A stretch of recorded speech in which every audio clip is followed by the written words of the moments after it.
The morning of September 14th began like any other in New York City. Grey, hurried, indifferent. Commuters shuffled through subway stations.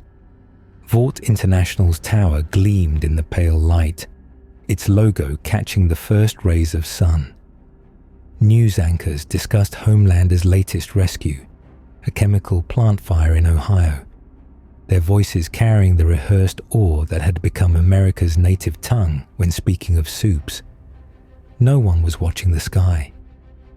At 8:47 a.m. Eastern Standard Time, the ionosphere above Manhattan began to behave incorrectly. Weather satellites registered impossible readings, electromagnetic spikes that shouldn't exist outside a nuclear detonation.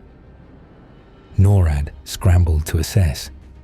The National Weather Service's instruments simply broke. What happened next occurred so fast that most witnesses could only describe it afterward as a feeling, a weight, a pressure, as if the sky itself had become conscious and was now looking down. The clouds did not part. They were unmade. A column of light, not lightning, something older, something that had existed before the first star ignited, punched through the atmosphere directly above Central Park. The beam was gold and white and somehow blue at its core, and it carried with it a sound that was not thunder. Thunder was what mortals called the echo of something they could not perceive. This was the voice itself, the Bow Bridge, that elegant cast-iron span over the lake, shattered into fragments as the impact struck. Water flash vaporized. Trees bent away from the epicenter as if bowing. And then the light was gone, replaced by something far more substantial. He stood in a crater of cracked stone and scorched earth, steam rising around him in spirals. His armor gleamed like captured starlight, silver and blue, with a red cape that moved in a wind that touched nothing else. In his right hand hung a hammer that seemed to pull at the earth itself, warping gravity in its proximity. In his left, strapped across his back, the blade of an axe that sang with contained power. Thor Odinson, All-Father of Asgard, Prince of the Realm Eternal, opened his eyes. They crackled with contained lightning. He inhaled slowly, tasting the air of this new world. It was wrong. Something was wrong here. He had felt it across the dimensional barriers, a discordance, a blasphemy that had called to him through the cracks between realities. Now, standing in the ruins of what had been a pleasant park, he understood why. This world worshipped false gods. Curious, Thor said, his voice low, rolling like distant thunder. He surveyed his surroundings, the screaming civilians fleeing in every direction, the car alarms shrieking, the distant wail of sirens already converging. Very curious indeed, he lifted Mjolnir to the sky, and the clouds that had reformed overhead began to swirl, awaiting his command. He did not call them yet. There was no need. First, he would see what manner of realm this was. In the subterranean nerve center of Vought Tower, chaos had erupted. Ashley Barrett stood at the center of the crisis room, her red hair already disheveled, her tablet clutched in white-knuckled hands. Screens flickered with feeds from Central Park, civilian footage mostly, shaky and terrified. The official cameras had all fried.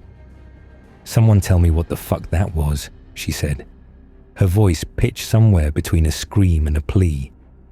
A technician with a headset pressed to his ear shook his head. "We're getting nothing from DOD. They're dark. NORAD's claiming it wasn't a missile. Weather Service says the electromagnetic readings are." He paused, listening. "They're saying the readings are impossible. Whatever hit the park isn't radioactive. It's not hot. It's just there." "Well, there's a goddamn crater the size of a city block," Ashley shrieked. Something made it. Find out. The screens all flickered at once. The civilian footage resolved briefly into a single clear image. A man, standing in the crater, armored, holding a hammer. Is that? One of the analysts began. Pull the mythology files, Ashley said, suddenly very quiet.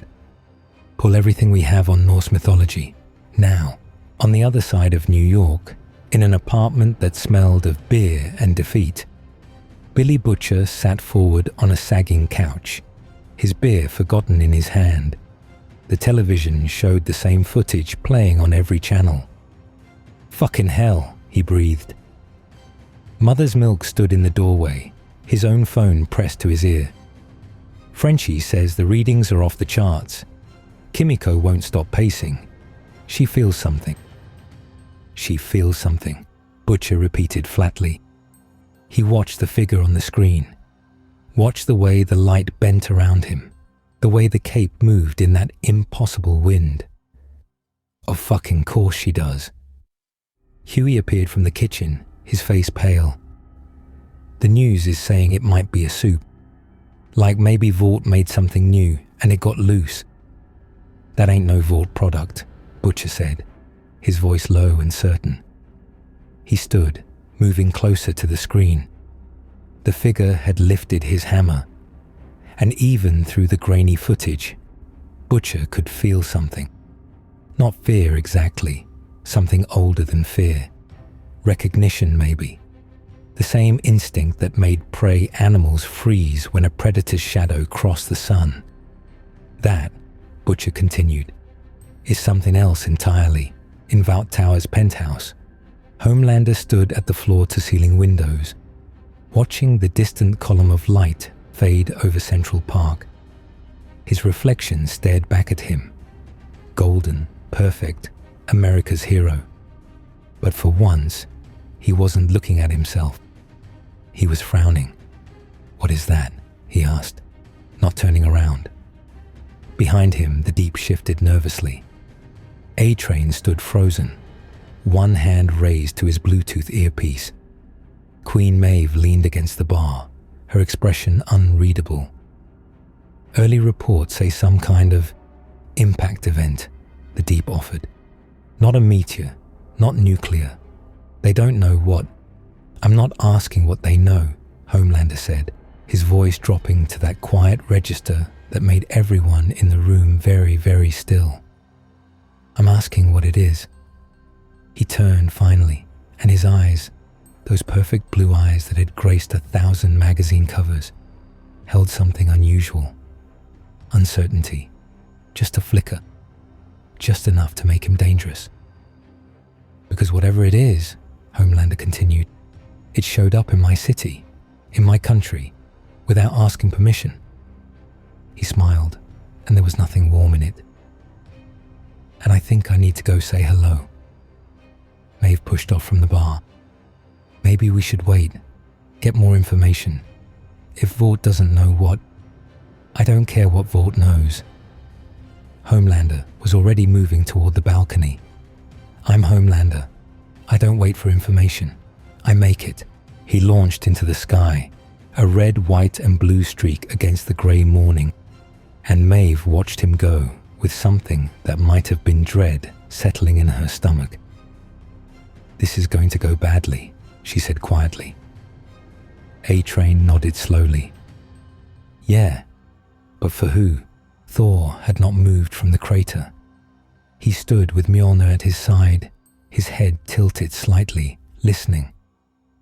Not to the sirens or the distant screams or the helicopter blades chopping through the air. Those were mortal sounds, transient and unimportant. He was listening to the world itself, and what he heard troubled him deeply. There was power here, not natural power, not the deep pulse of ley lines or the whisper of ancient spirits. This was manufactured power, chemical, corrupt. It flowed through the veins of beings who had not earned it, who did not understand it, who wielded it like children with stolen weapons. False gods, Thor thought. They have built themselves false gods. He sensed one of them approaching now. Fast. Very fast, by mortal standards. The being moved through the air with mechanical precision, leaving behind a trail of compressed atmosphere and arrogance. Thor waited. Homelander descended like a judgment, or at least, that was clearly how he imagined it. He landed 30 feet from the crater's edge, his boots striking the scorched grass with practiced theatrical weight. His cape settled around him perfectly. His smile was bright as a camera flash. "Well, well," Homelander said, crossing his arms over his chest. "Someone's been making a mess in my city." Thor did not respond immediately. He simply looked at the being before him, studied the costume, the manufactured perfection, the carefully crafted iconography, saw the American flag motifs, saw the way the creature posed, even now, as if there were cameras watching. But more than that, Thor saw inside. The Odin Force whispered secrets to its master. It showed him the truth of this being, the compound V in his cells, the artificial origin, the carefully cultivated narcissism. And deeper still, in the creature's very essence, Thor perceived something he had not expected. Fear. Vast, consuming, all-encompassing fear. Fear of abandonment, fear of insignificance, fear of being nothing. This was not a god. This was a monster shaped by loneliness into a weapon. "You are the one they worship here," Thor said finally. His voice was not loud, but it carried across the ruined landscape with impossible clarity. The false idol, the manufactured hero. Homelander's smile flickered. "Excuse me?" "I have walked across 1,000 realms," Thor continued, beginning to move. His footsteps cracked the stone beneath him. "I have seen civilizations rise and fall. I have stood against the serpent, against Malekith, against threats that would unmake reality itself. And always, always, there are those who wear godhood like stolen clothing."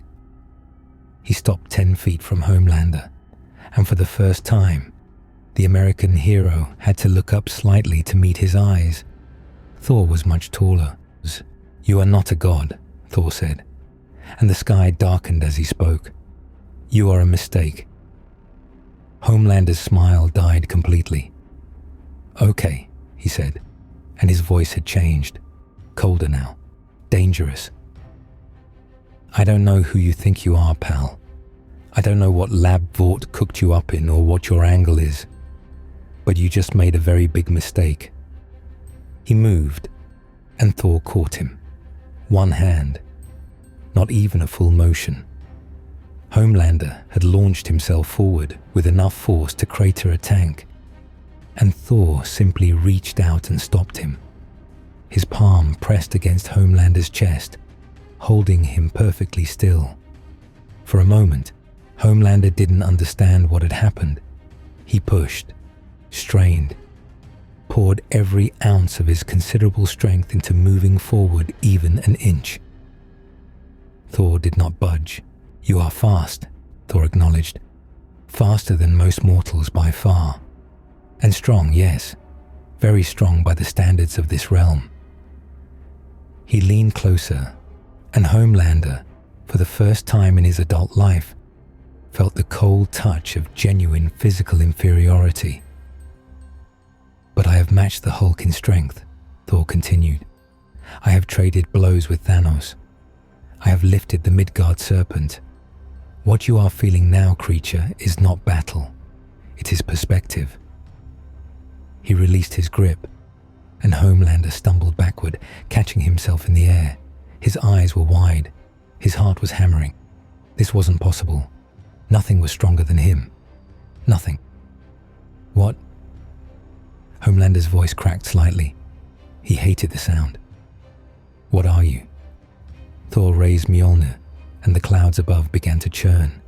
"I am Thor Odinson, All-Father of Asgard, god of thunder."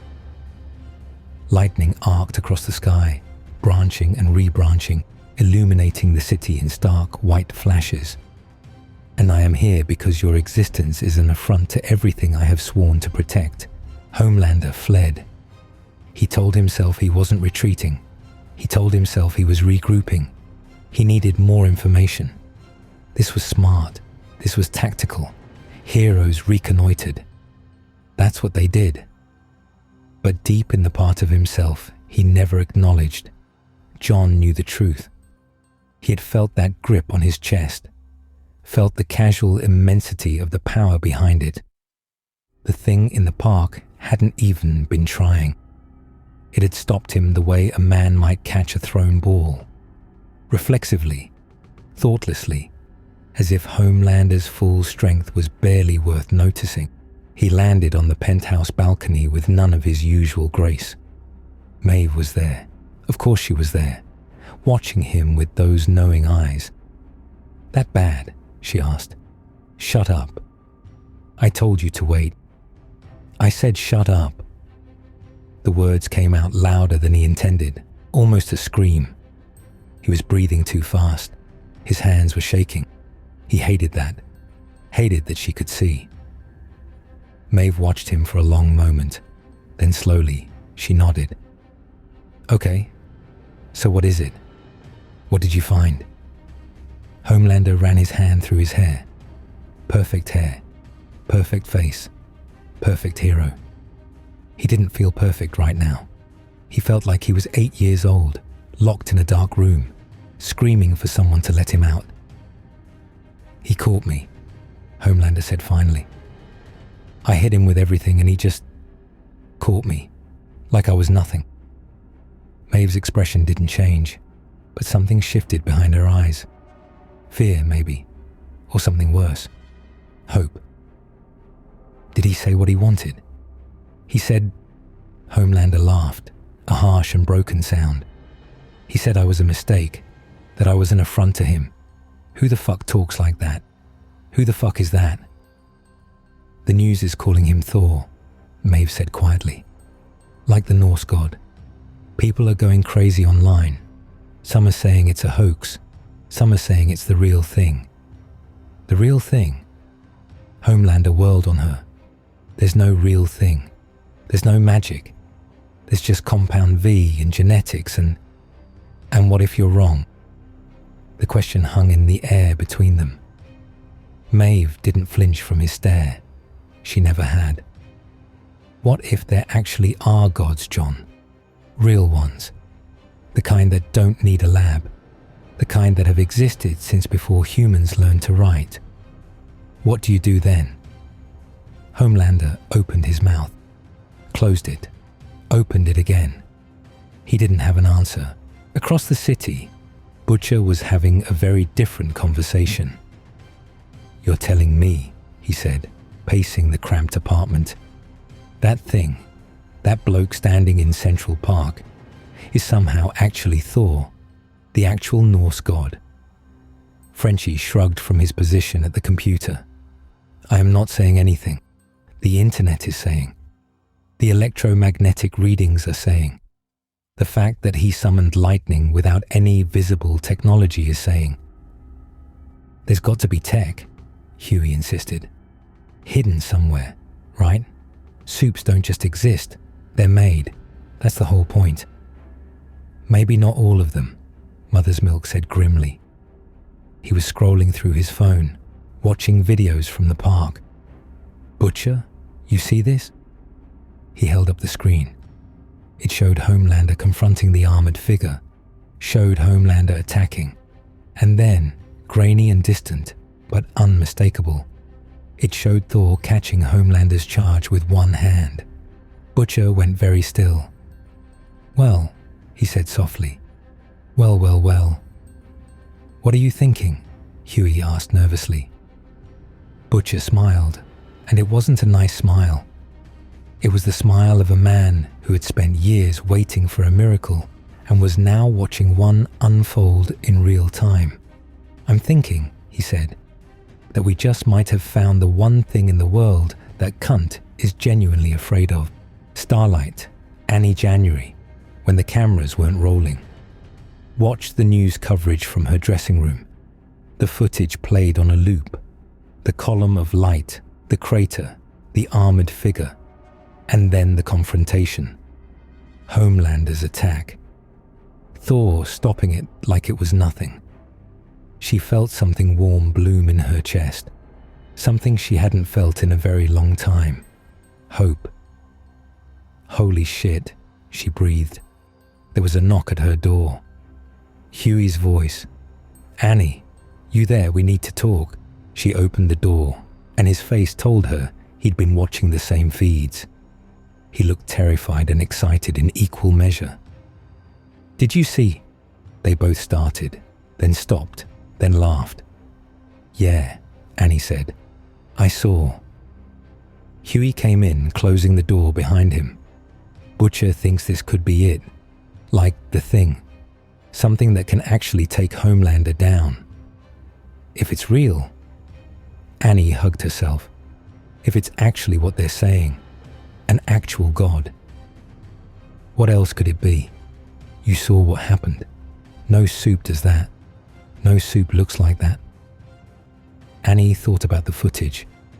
About the way Thor had stood in that crater. Not posing. Not performing. Just being. There was something in his bearing that she recognized from old stories, old paintings. The confidence of genuine power that had never needed to prove itself. I think I need to meet him, she said. Huey blinked. What? Annie, we don't even know if he's friendly. Homelander isn't afraid of anything friendly. Annie was already grabbing her jacket. Whatever Thor is, Homelander sees him as a threat, and anything Homelander considers a threat might be the best ally we've ever had. Stan Edgar's office was silent. The CEO of Vought International sat behind his mahogany desk, his fingers steepled, his expression betraying nothing. On the screens around him, the footage played. He had watched it 47 times. Ashley stood before him, sweating. Our initial analysis suggests, she began. Your initial analysis is irrelevant, Stan said calmly. I don't care what your analysts think. I care about containment. I care about narrative control. I care about ensuring that what happened in Central Park does not fundamentally alter the power structure of this company or this nation. He paused. Can you achieve that? Ashley's mouth opened and closed. I didn't think so. Stan leaned back. Send in Black Noir. The silent soup entered through a side door, his featureless mask revealing nothing. He stood at attention, awaiting orders. I want you to observe the subject, Stan said. Do not engage, do not approach. Simply watch and report. Gather intelligence. If he moves against Vought assets, retreat and inform me immediately. Under no circumstances are you to initiate contact. Black Noir tilted his head slightly. I understand your instincts, Stan continued. I understand that everything in your training tells you to neutralize threats. But this is not a threat you can neutralize. Not alone. Not yet. Perhaps not ever. He met the masked eyes with his own steady gaze. Do you understand? After a long moment, Black Noir nodded. Good, go. When Noir had left, Ashley finally found her voice. Sir, if this thing, Thor, or whatever it is, if it's actually as powerful as it seems, then we adapt. Stan's voice was ice. We find its weaknesses, its desires, its pressure points. Everything has leverage, Ashley. Everything. He turned back to the screens. And if we cannot leverage it, we will find a way to eliminate it. Ashley didn't ask how. She had learned long ago not to ask questions she didn't want answered. Vaught's war room hummed with tension. The remaining members of the Seven sat around the curved table. Homelander at the head, Queen Maeve to his left, A-Train and the Deep flanking the sides. Black Noir was absent, already on assignment. Homelander had regained some of his composure. His smile was back in place, sharp as a blade. So here's what we're going to do, he said, spreading his hands on the table. We're going to go back out there, all of us this time, and we're going to show this Thor person that he doesn't get to just drop into our city and make demands. The Deep nodded vigorously. Right. Yeah, team effort. He can't take all of us. Are you sure about that? Maeve's voice was flat. Because from what I saw, he took you without even moving his feet. Homelander's smile tightened. That was a fluke. I weren't expecting what? Someone stronger than you? Maeve laughed, and there was no humor in it. Welcome to the feeling, John. The rest of us have been living with it for years. Maeve, A-Train began. No, shut up. Maeve stood, bracing her hands on the table. I'm done pretending. I watched that footage. I know what I saw. That guy didn't just stop Homelander. He stopped him casually, like swatting a fly. And you want us to go pick a fight with that? I want us to do our jobs, Homelander snarled. We're heroes. We're the Seven. We don't run from threats. We neutralize them. He's not a threat to neutralize. He's a force of nature. Maeve shook her head. I've seen a lot of things in this job, John. Done a lot of things I'm not proud of. But I'm not stupid enough to think I can fight a god. The word hung in the air. God. There are no gods, Homelander said quietly. Only supes who think they're special. Then what is he? Homelander didn't answer. He couldn't. Starlight found Thor in Central Park. He hadn't moved far from the impact site. The area had been cordoned off by police, but they weren't approaching. No one was approaching.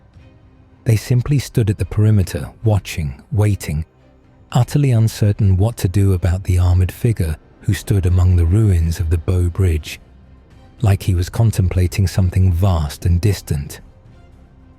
Annie bypassed the police line easily, the perks of being a member of the Seven, even one who was planning to bring the whole thing down. She walked across the scorched grass, her heart hammering, until she was close enough to speak. Hi, she said. Thor turned. Up close, he was even more imposing than the footage suggested. Taller, broader, radiating an energy that made the air itself feel heavier. His eyes crackled with contained lightning, and when he looked at her, she felt like she was being weighed on scales she couldn't see. But there was something else in his gaze. Warmth, genuine curiosity. And when he smiled, it transformed his face entirely. Hello, young one, he said. You have courage to approach me when all others flee. I'm Starlight, Annie January. She hesitated. I'm supposed to be one of them, the heroes, Vaught's heroes. But I'm not really. It's all lies, Thor finished gently. Yes, I know. I felt it the moment I arrived. This realm reeks of deception. False idols constructed for profit. True heroism buried beneath commerce and manipulation. He looked at her more closely. But not you. You shine with something genuine. Annie felt tears prick her eyes. How can you tell? I'm a god of storms, but I am also a protector of the innocent. I know the difference between those who serve themselves and those who serve others. He placed a hand on her shoulder, and the weight of it was like nothing she had ever felt.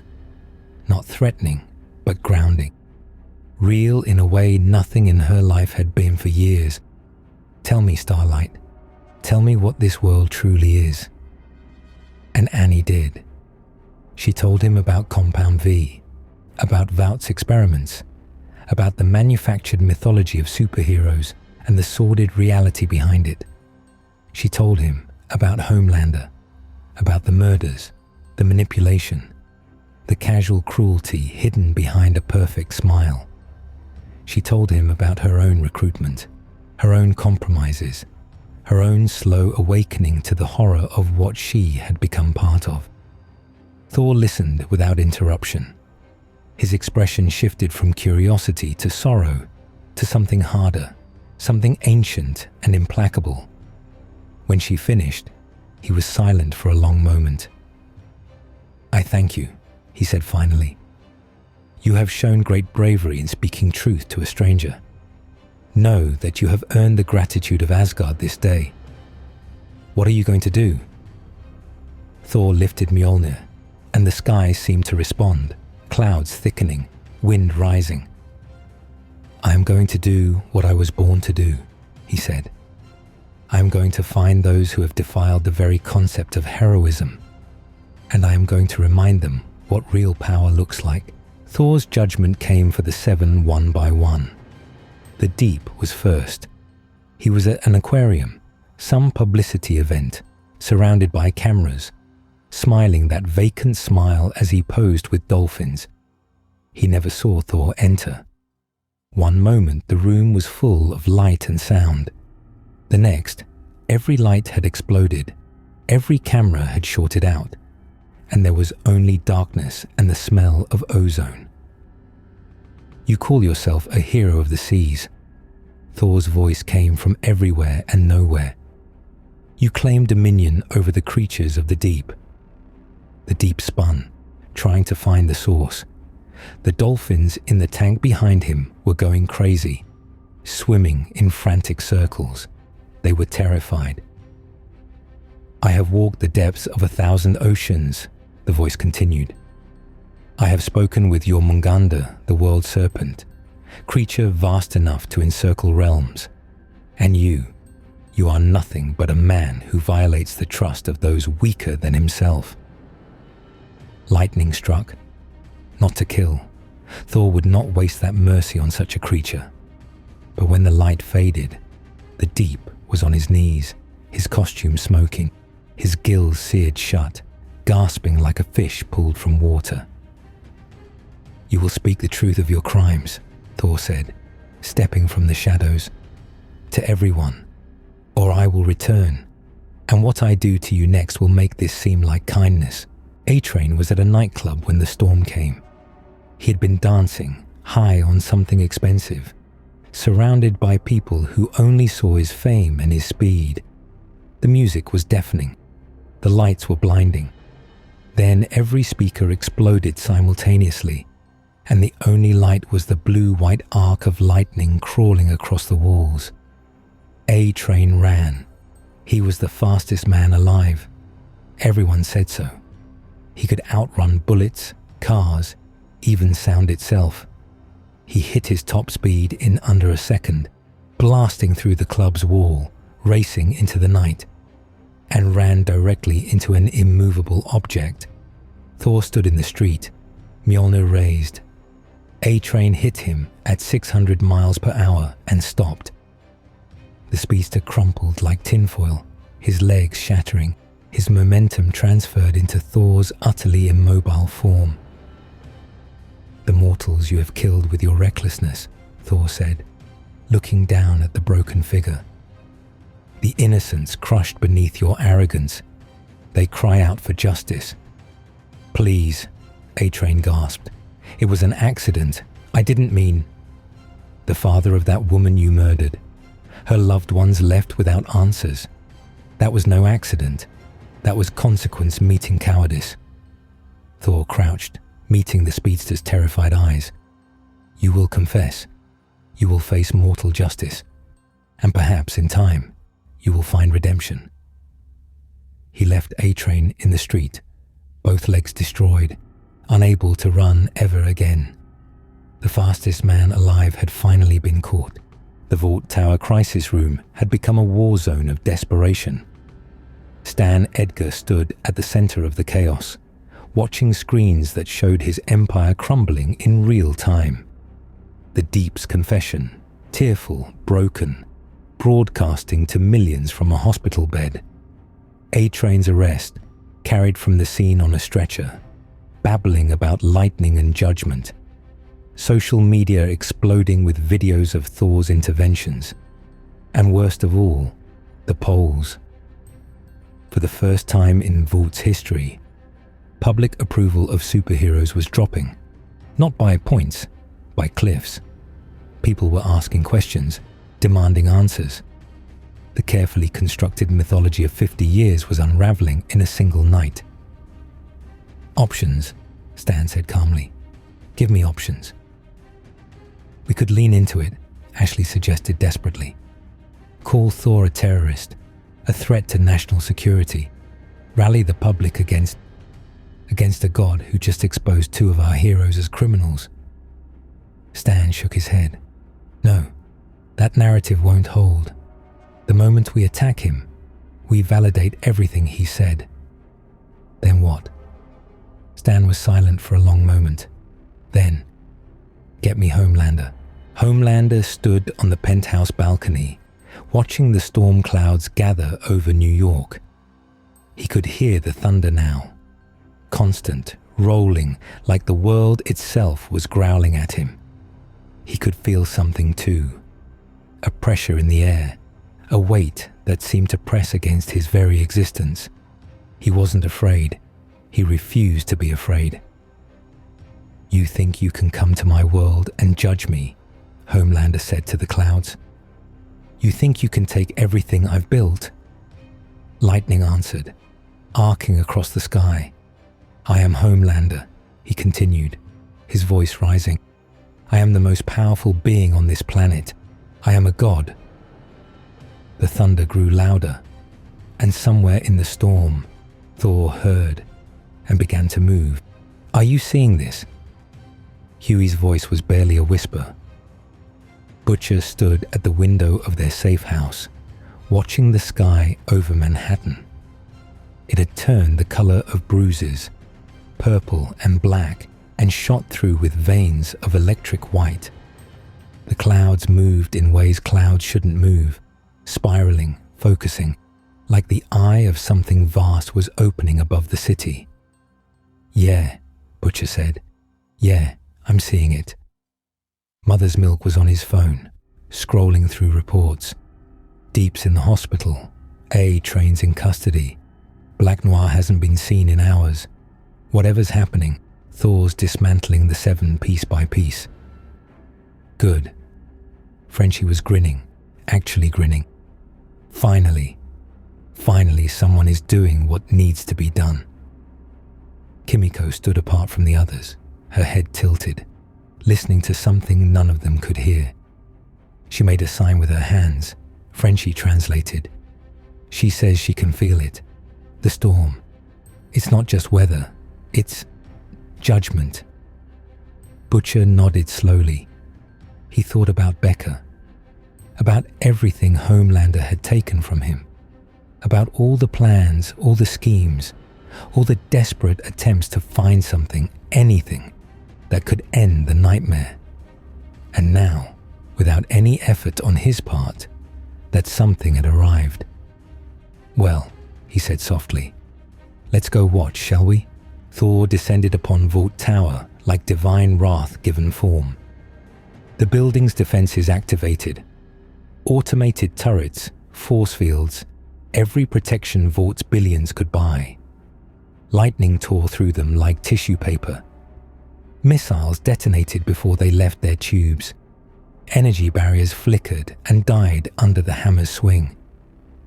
Thor landed on the penthouse terrace, crushing concrete beneath his feet. The storm followed him, centered on this point. Rain and wind and electricity forming a cage of judgment around the tower's peak. Homelander was waiting. Finally, Homelander said, and his voice carried that perfect confidence, that rehearsed certainty. Face to face. No tricks, no running, just us. There is no us, Thor replied. He walked forward, and each step seemed to make the world heavier. There is a God who has protected the innocent for millennia, and there is a child who was never taught what power truly means. Don't talk to me about power. Homelander's eyes began to glow. I am power. I was born to be. You were born in a laboratory. Thor's voice cut through the storm. Manufactured, engineered, raised without love, without guidance, without any conception of what you could become beyond weapon or tool. He stopped, 10 feet from Homelander. And for that creature, I pity you. The word hit Homelander like a physical blow. Pity. Not fear, not respect. Pity. You don't get to pity me. The laser vision ignited, twin beams of heat and fury lancing toward Thor's chest. Thor raised Mjolnir. The beams struck the hammer and stopped. The ancient Uru metal absorbed them, contained them, fed them into the storm above.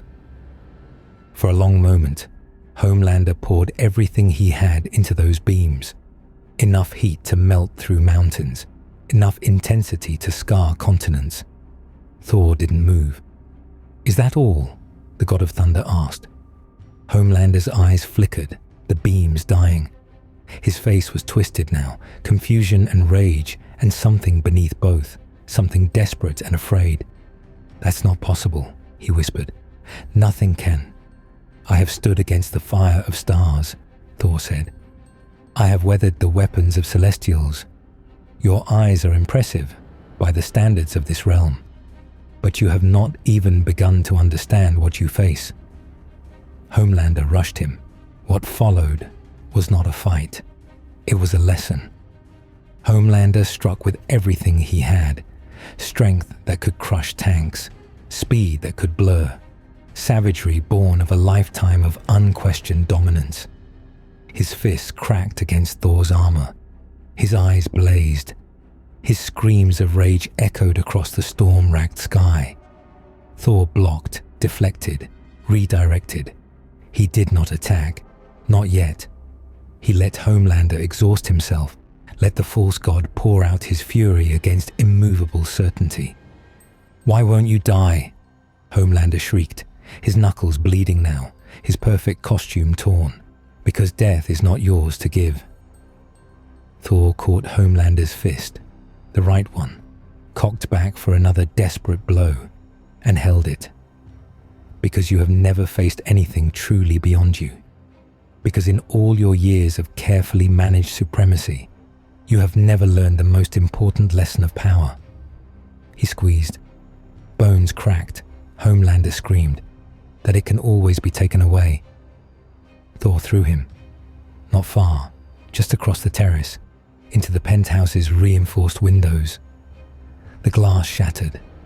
Homelander tumbled through furniture, through walls, coming to rest in the ruins of what had been his private quarters. He tried to rise. His hand, his perfect, indestructible hand, hung at a wrong angle, shattered. "No," Homelander gasped. "No, this can't." Thor walked through the destroyed windows, stepping over debris. The storm followed him inside, rain and wind howling through the broken tower. "You have killed innocents," Thor said. "Broken lives, shattered families, not in service of anything greater, but merely because you could, because no one was there to stop you, because you convinced yourself that power without accountability was your birthright." He reached down and lifted Homelander by the throat. Today, that ends.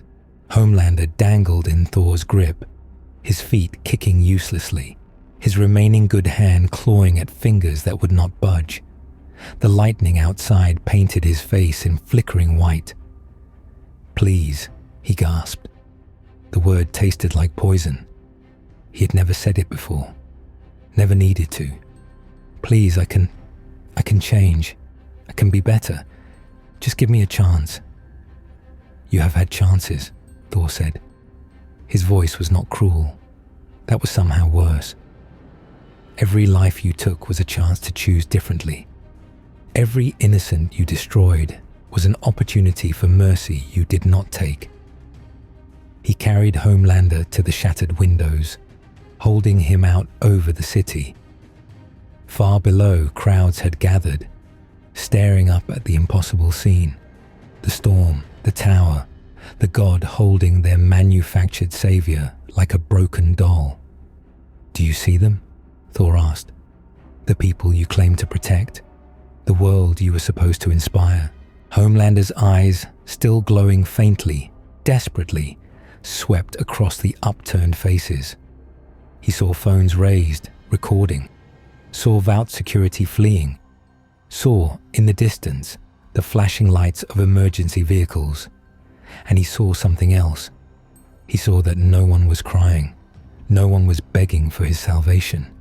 They were watching, waiting, silent.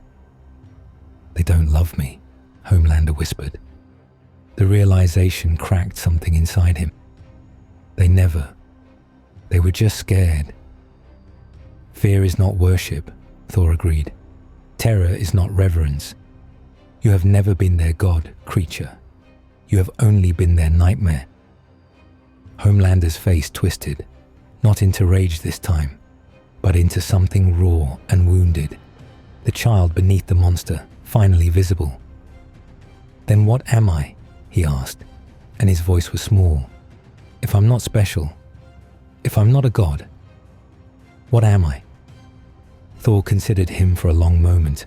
Then slowly, he pulled Homelander back from the edge.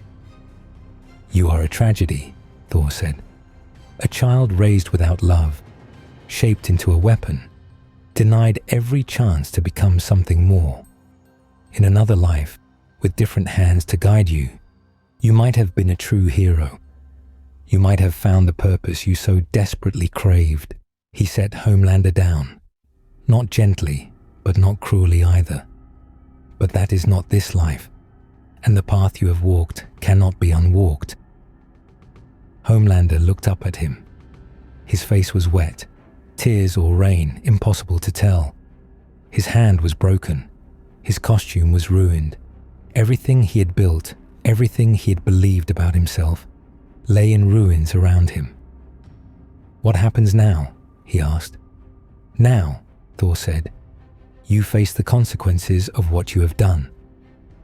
He raised Mjolnir, and Homelander, the most powerful being on the planet, America's greatest hero, Vought's golden child, did something he had never done before. He ran. Homelander fled across the New York skyline, flying faster than he ever had, the storm howling behind him. His broken hand screamed with every movement. His lungs burned, but he didn't stop, didn't slow, because behind him, always behind him, no matter how fast he flew, the thunder followed. "There is nowhere you can go," Thor's voice came from the clouds themselves. "No realm where I cannot find you. No distance great enough to escape what you have earned." Homelander pushed harder. Mark 1. Mark 2. The sonic boom shattered windows below. Lightning struck ahead of him, and suddenly Thor was there, hovering in his path, cape billowing, hammer raised. Homelander veered left, more lightning, another Thor. Right, the same. Up, down, every direction. The storm had become a cage, and its master was everywhere. "Please," Homelander screamed. "I'll do anything. I'll confess. I'll turn myself in. Just please." "Confession will not return the dead to life," Thor said, and his voice was sad now, terribly sad. "Surrender will not mend what you have broken. Some crimes, creature, cannot be balanced by anything less than their own weight." Homelander stopped flying. He hung in the air, rain streaming down his face, staring at the god who had come to end him. "I didn't ask for this," he said. "I didn't ask to be made. I didn't ask to be alone. All I ever wanted was for someone to love me." "I know," Thor replied, and there was genuine sorrow in his eyes. "I know, and that is the tragedy. But love is earned through deeds, not demanded through power. And your deeds have spoken louder than any words." He raised Mjolnir one final time. "Die knowing this. In ending you, I take no joy. There is only necessity and the weight of lives that cry out for justice. May whatever waits beyond grant you the peace you never found in life." Homelander closed his eyes. The lightning fell. The strike that killed Homelander was visible from space. A single bolt, brighter than the sun, channeling the power of a storm that had grown to cover half the eastern seaboard. It struck the figure in red, white, and blue, struck him and erased him, converting matter to energy in an instant of impossible fury. There was no body. There was only light, and then absence. Thor hovered alone in the sky, Mjolnir still crackling, the storm slowly beginning to disperse. Below, the city had gone silent. Millions of people staring at screens, standing at windows, watching from rooftops, all of them witnessing the end of an era. Homelander was dead, the most powerful being on the planet, the face of Vought, the symbol of American heroism, the nightmare that had lurked behind a perfect smile, was simply gone. Thor lowered his hammer. The clouds began to part, revealing stars. "It is done," he said quietly. To no one. To everyone. Dawn broke over a changed world. In the ruins of Vought Tower, investigators picked through debris. Stan Edgar had vanished. Some said he had fled the country. Others said he had simply walked into the sea. Ashley Barrett was in custody, babbling about mythology and corporate protocol. The remaining members of the Seven were being rounded up, their crimes finally laid bare. The Deep had confessed to everything: the assaults, the cover-ups, the casual cruelty of a man who had never faced consequences.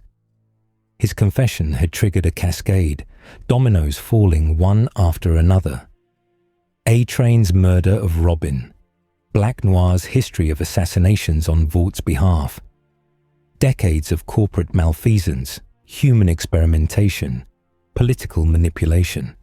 It all came out, and at the center of it all, in Central Park, Thor stood. The boys found him there as the sun rose. Butcher, Huey, Mother's Milk, Frenchie, Kimiko. They approached slowly, uncertain. This team that had spent so long fighting in the shadows, suddenly face to face with something beyond their comprehension. "So," Butcher said, stopping a few feet away, "you're him then, the actual god of thunder." "I am Thor," the god replied simply. "Right, Thor." Butcher laughed, a harsh, broken sound. "I spent years trying to figure out how to kill that cunt. Years, and you just show up, do in one night what I couldn't do in a lifetime." "Your fight was noble," Thor said. "Hopelessly outmatched, yet still you fought. That is the true measure of heroism. Not power, but will. Not strength, but conviction. Lot of good conviction did against him. It did more than you know." Thor looked at each of them in turn.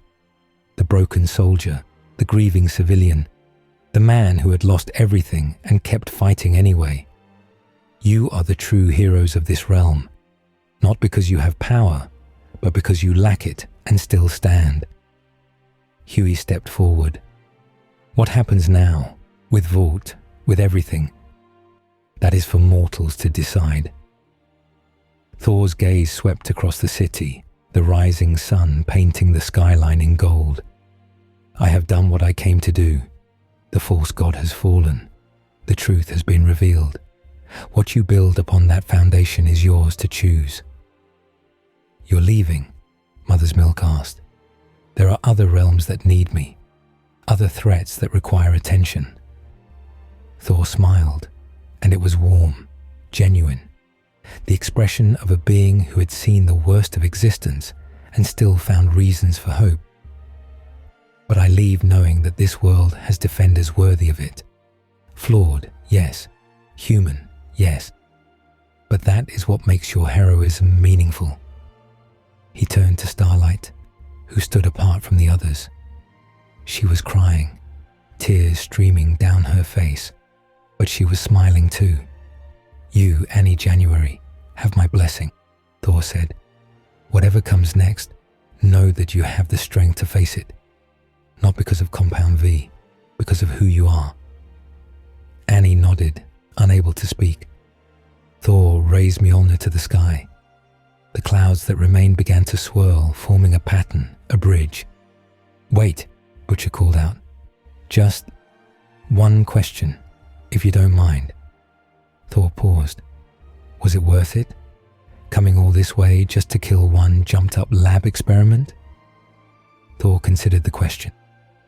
Then slowly, he nodded.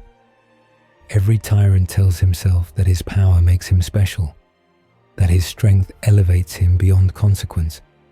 I have ended many such tyrants across many realms, and every time I am reminded of the same truth.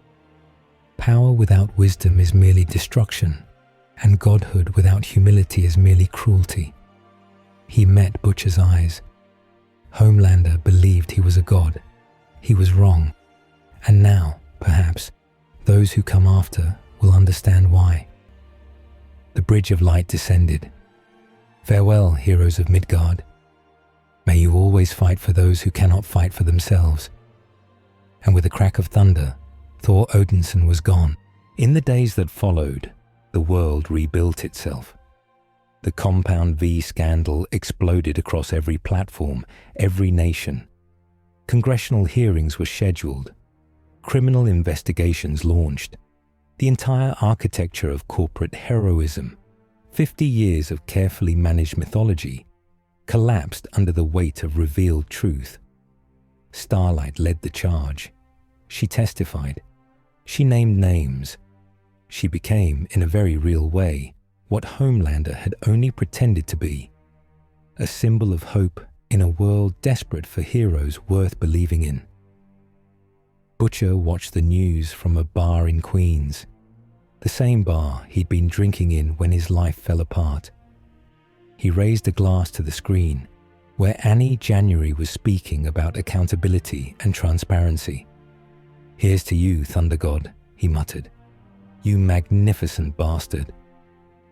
Mother's Milk found him there an hour later. "Heard you're thinking about retiring," MM said, sliding onto the adjacent stool. "Thinking about it." Butcher drained his glass. "Job's done, isn't it? Big Bad's dead. Truth's out. What else is there?"